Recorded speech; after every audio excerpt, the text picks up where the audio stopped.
السلام علیکم۔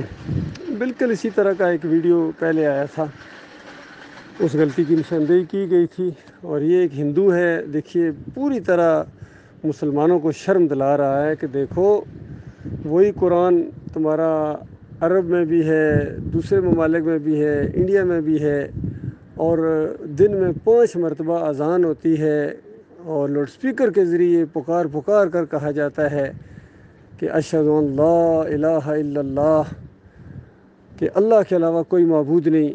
تو پھر یہ دوسروں کو کیوں پکارا جا رہا ہے؟ پھر یہ درگاہیں کیوں بنائی جا رہی ہیں؟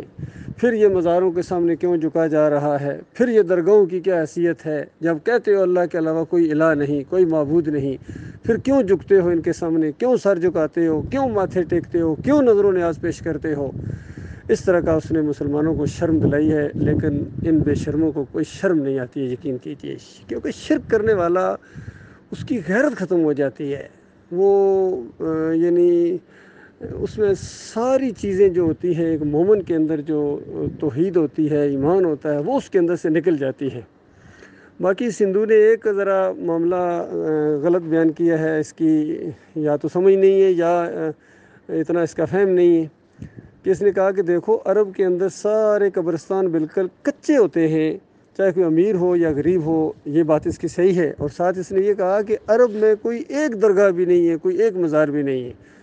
تو یہ بات اس کی غلط ہے، کیونکہ جس جگہ سے بھی آپ پوچھیں گے نا کہ یہاں مزار کیوں بنا رہے ہو جب اسلام میں نہیں ہے، تو وہ آگے سے کہے گا کہ نبی علیہ السلام کی قبر کے اوپر جو بنا ہوا ہے، گنبد وہاں بنا ہوا ہے، تو جب وہاں بنا ہوا ہے تو پھر یہاں کیوں نہیں بن سکتا ہے؟ اس کو دلیل پکڑتا ہے۔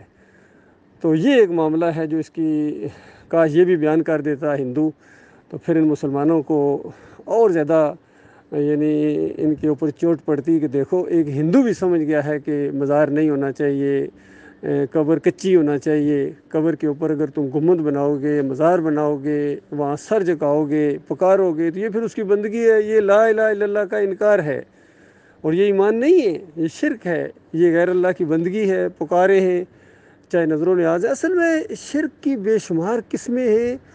جب ایمان انسان سمجھ جاتا ہے نا، اللہ اپنے مالک اور خالق کو پہچان جاتا ہے، تو پھر اس کو شرک کی ہر قسم سمجھ میں آنا شروع ہو جاتی ہے کہ اللہ کی بندگی کے علاوہ جو چیز آپ کرو گے وہ شرک کے زمرے میں آئے گی، اس کے اوپر لکھا ہوا نہیں ہوگا، بلکہ ایمان خود بتاتا ہے۔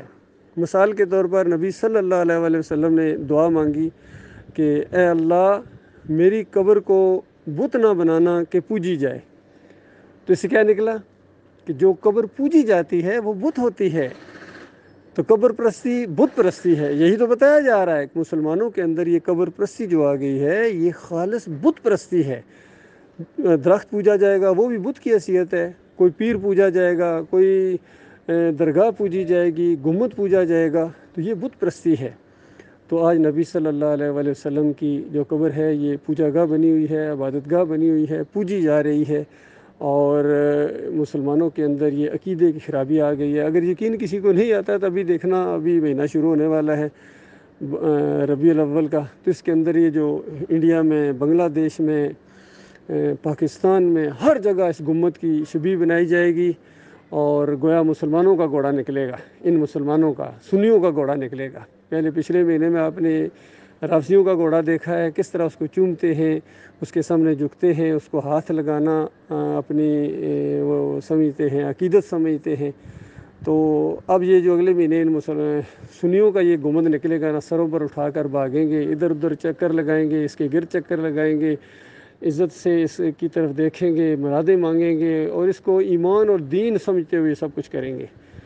تو یہ پوجا جا رہا ہے، گنبد ہر جگہ پوجا جا رہا ہے۔ جائے نماز کے اوپر ایک طرف بیت اللہ اور بائیں طرف گنبد بنا دیتے ہیں، حتیٰ کہ قرآن کے اوپر اندازہ لگائیے، میں نے خود دیکھا ہے، تاج کمپنی کا ایک قرآن مجید تھا، اس کے ٹائٹل کے اوپر جو ہوتا ہے وہ ایک طرف بیت اللہ اور بالکل مقابلے میں گنبد۔ تو بتاؤ اگر یہ گنبد بھی اگر شرک کی نشانی نہیں ہے، شرک کا سمبل نہیں ہے، تو اس کے بعد پھر کیا شرک ہے؟ تو یہ معاملہ ہے۔ کاش ان مسلمانوں کو یہ بات سمجھ میں آ جائے، ان کے عقیدے کے اندر اگر خرابی نہیں ہوگی تب ان کی مشرق اور مغرب میں روب اور دبدبہ ہوگا۔ آج ان کی ذلت اور خواری ہر جگہ بالکل، بلکہ آج میں نے ایک ویڈیو سنا، جارڈن کا کوئی آدمی تھا، وہ بڑے جوشیلے انداز میں تقریر کر رہا تھا، سارے بڑے بڑے لوگوں کو، بادشاہوں کو بھی دلکار رہا تھا کہ تم 10 بستہ غلام ہو گئے ہو یہودیوں کے، اور تمہارے جو ہے طرز عمل اور یہ ساری چیزیں بالکل اسلام کے منافی ہیں، تو لہٰذا تیار ہو جاؤ، جہنم کی آگ کے اندر تم جاؤ گے۔ اس طرح نام لے لے کے یقین کیجیے، سعودی عرب کے بادشاہ کو، بحرین کے بادشاہ کو، اور UAE اور یہ سارے اور بھی، مصر، جتنے موٹے موٹے اسلامی ممالک سمجھے جاتے ہیں، ان کے بڑے بڑے لیڈروں کو کہہ رہا تھا کہ تمہاری خیر نہیں ہے، بس مرنے کے ساتھ تم اسی طرح آگ میں جاؤ گے جس طرح فرعون اور نمرود گئے۔ تو یہ لوگ آواز اٹھا رہے ہیں ان کے خلاف، لیکن ان کی آنکھیں نہیں کھل رہی ہیں۔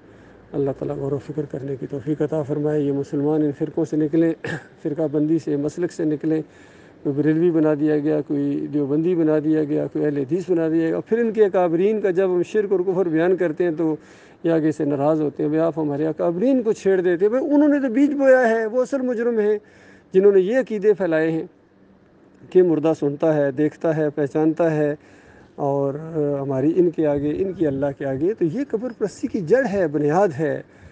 تو جب تک اس جڑ کو نہیں اکھیڑا جائے گا، یہ شجر خبیثہ یہ بڑھتا چلا جائے گا۔